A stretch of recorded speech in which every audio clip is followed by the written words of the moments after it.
This is a video to help you with Monday's grammar. This is the page 163. You ready?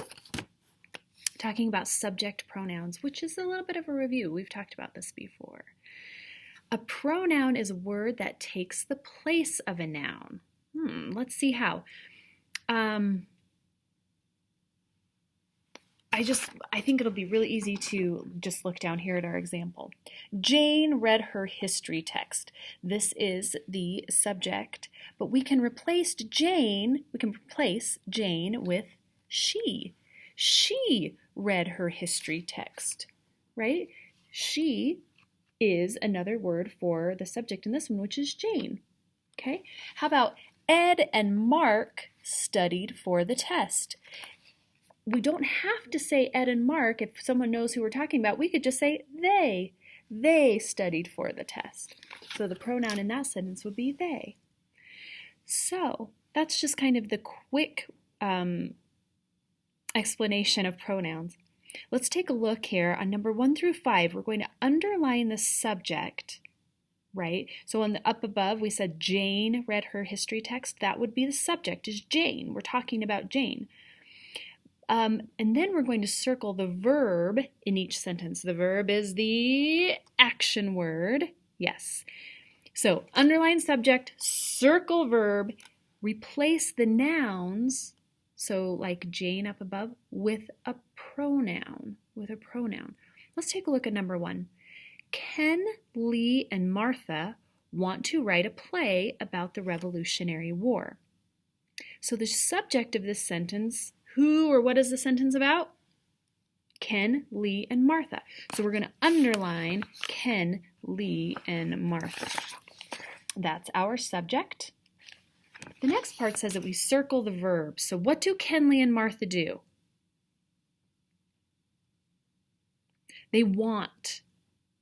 Want and write. And I guess we could put, we'll circle both. They want to write. We'll circle that whole thing. Today, that's fine. So we're going to put they want and they write, so we'll count both as verbs today. And then we need to replace the nouns with a subject pronoun. So we've got to replace Ken, Lee, and Martha. I can't say he because that only counts for Ken and Lee, or just Ken or Lee. And I can't say she because that only counts for Martha. We have to do they. We have to do they. So we would write they on the line. That's how we could replace it. In fact, it would make sense. Let's put it in and read it. They want to write a play about the Revolutionary War. Does it work? You're darn right it does. They, right there.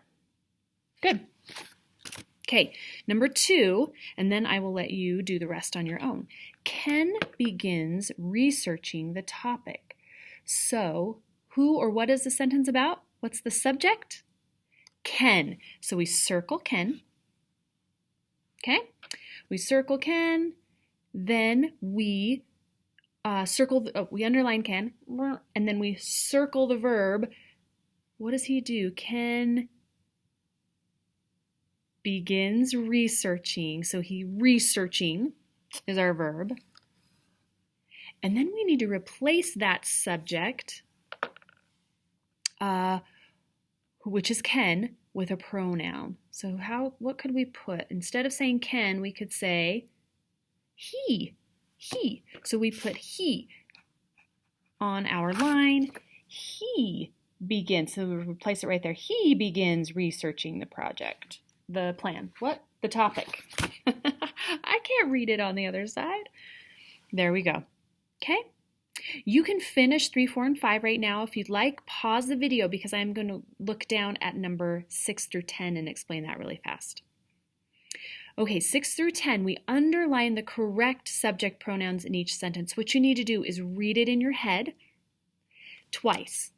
You need to read it with one of the pronouns first and then try it with the other, and you need to circle the one that fits best. Let's try that. Number 6. They are changing the rehearsal schedule. Okay. Or them are changing the rehearsal schedule.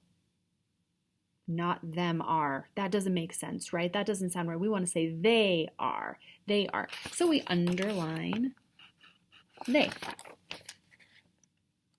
Okay, number 7, we would like to hear your opinion, or you would like to hear your opinion. Circle the one that fits best, and then go ahead and finish the rest on the page. You got this.